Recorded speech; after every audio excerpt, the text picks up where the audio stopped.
Good evening, it's Kuro. Got a ranked game in my Tier 8 Lightning.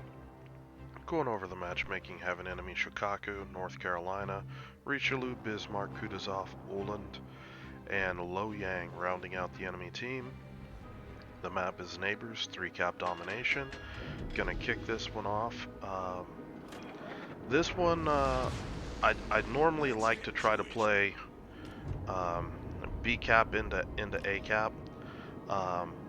But I see this game that I've got a Benson that I don't really like C-cap with all of these islands here kind of blocking your DD's field of view up here. So I'm not too friendly playing C-cap unless I'm playing a Hydro DD like Luoyang, Z35, Z23, something like that. You get up into these islands, it's too easy to get lost, and especially with a Luoyang on the enemy team, going to C is risky. Because Luoyang on this map should be going either to B or C, where he can use that Hydro advantage and pretty much win the cap, especially where my team doesn't have any radar. So pushing up here, getting some early spotting with the enemies, with my CV. All CVs are enemy.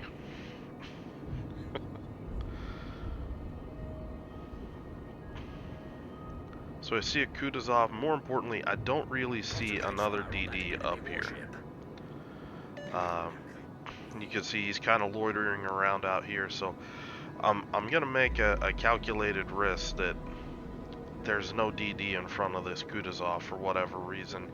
He's just coming out here to get an angle.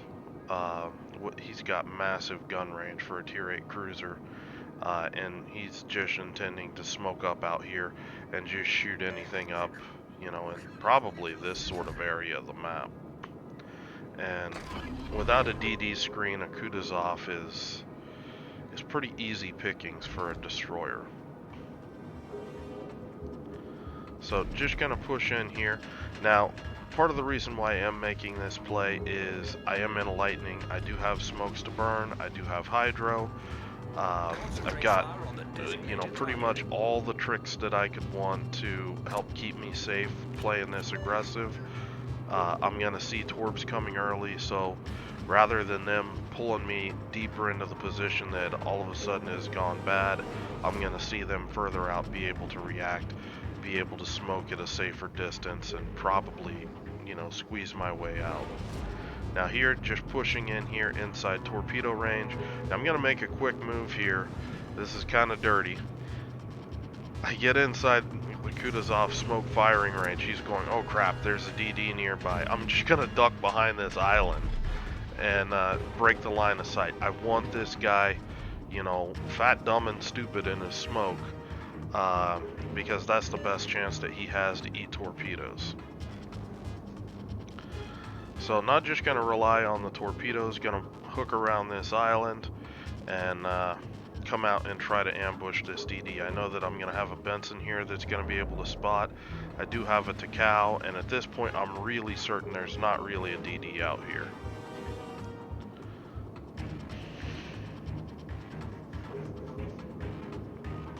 So I'm intentionally not hugging this island, just on the offhand chance he was able to, say my Benson was smoked up, Kutuzov could have Hydro and get into this island. So I've got a little bit of standoff here. It's unlikely with my Takao pushing up the way he did that I wouldn't be able to have any sort of field of view. So Kutuzov, his smoke wears off, and just coming out here smoking up. I've got plenty of spotters out here. Just gonna go to work on this guy if I can aim.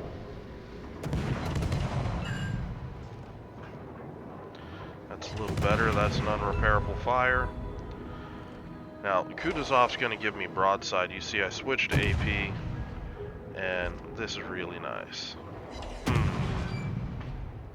You like to see those damage numbers popping up.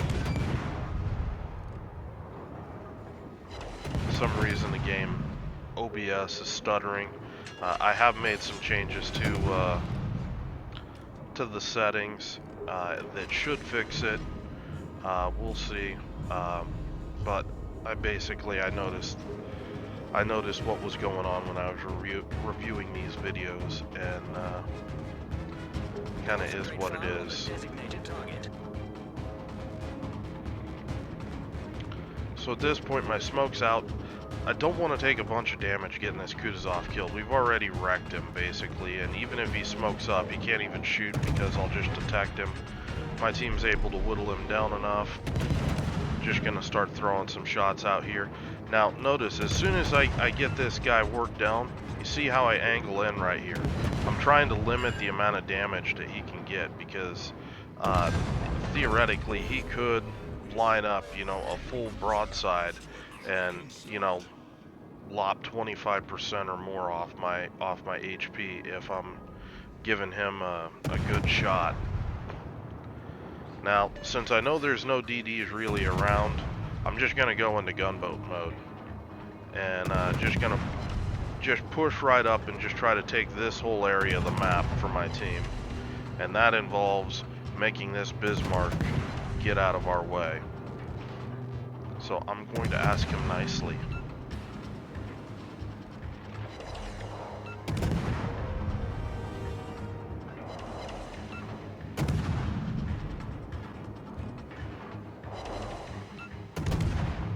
Again, not smoking up, nobody's really shooting me, so there's no real need to smoke up.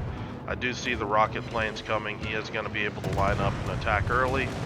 Notice I angle in, try to minimize the damage that the Shokaku can do. Now he's going to circle back around to drop me.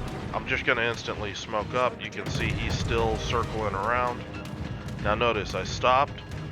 Now I sped up in this smoke, and what I'm doing is I'm moving. My last known indicator is behind me. That's what the CV is dropping. So don't just stay still in your smoke. One of the best effective ways of dodging in your smoke is slowing down, smoking, and as soon as you get concealed, accelerate to full speed for a few seconds, and then drop right back off again, and you'll move basically, you know, 1.5 ship lengths in front of your position, and that's going to translate into most things that are shooting at your last known location are just going to miss. Olin pops up. Try to do what this thing does good, and that's kill destroyers. Popping hydro, stay torpedo safe. Notice how much more support I have in this fight than the Olin does. You can't pick those types of fights as a DD and expect to have productive games. He basically was in a shooting gallery between my Takao, myself, my Tirpitz, and my Vanguard, and it's just him able to shoot at me. You're never gonna win that DPM fight. I don't care how good a player you are. It just is the equivalent of committing suicide. Now I am playing on a new keyboard. That's why that torpedo dodge looked rough, because this keyboard is very different than my last keyboard. Much higher performance thanks to my Patreons, but I'm still figuring out the the finer points of controlling my ship. In a ship, especially as squirrely as Lightning is, it can make for some oversteering, that kind of thing, and it's one of those things you just gotta have kind of a feel for your controls to really get the most out of your dodging.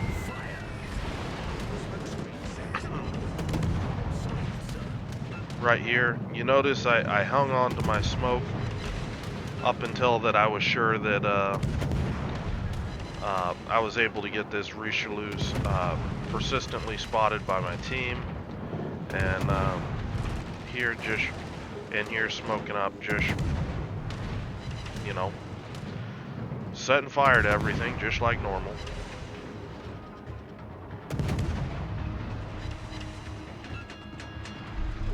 Now, if you notice the tempo of this game, how hard I'm pushing, you know, the guns, the smokes. I'm not really sitting there not doing. Uh, I'm not really just sailing around. I'm generally shooting pretty frequently. Now here, I'm playing it safe. I am gonna not shoot. I am gonna grab the cap, just because I'm expecting my Takao to get blapped, and if his torpedoes miss this North Carolina, uh, you know, we could end up in this game getting much closer than it otherwise would. Plus, I know there's a Lo Yang out here, and not really looking to get in a fight with a Lo Yang. The CV's been striking at me, and the North Carolina rotated his guns my way. That's more than I'd want to deal with when I could just take B cap and start to put some cap pressure on the enemy team as opposed to having the cap pressure on us. Now, I saw I was going to get close to capping this point. You saw I slowed down there, and I'm doing that just to make sure that I pick this cap up before I get into the gunfight with the Lo Yang. Now, notice Lo Yang, he's got Hydro. His smoke may still be on cooldown because he smoked south of B-Cap. But if you notice, I'm constantly kiting back. He's 5.5 kilometers right now. Right now, I'm actually outside of his Hydro range. He has no recourse to fight me like this. And by drawing a Lo Yang or any Hydro DD into this sort of fight, you bring the fight more onto your terms as opposed to fighting a Hydro DD on their terms, where you're trying to blind shoot them into the smoke, and that just unless you're a very good player, you're gonna struggle to match that kind of DPM. Now, Lo Yang doesn't have the best DPM in the world, but you know it's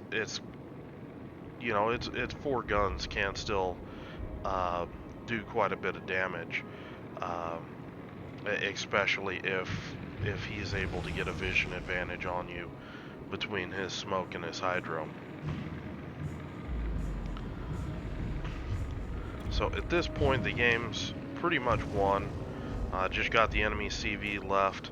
I'm just gonna push up here to see as fast as I can. I'm expecting, you know, one of my teammates up here to nuke the CV, or probably cap C-cap out before I get up there, because one of the primary disadvantages of Lightning that extends all the way through the Royal Navy destroyer line is it is very slow. I mean, you see any sort of steering, I'm dropping down, you know, 34, 35 knots, definitely into cruiser levels. You can see the OBS stuttering, and I'm swearing at OBS right about now. But hopefully the setting changes have fixed this. It seems like it's much happier now that I've went back in and changed some more stuff around.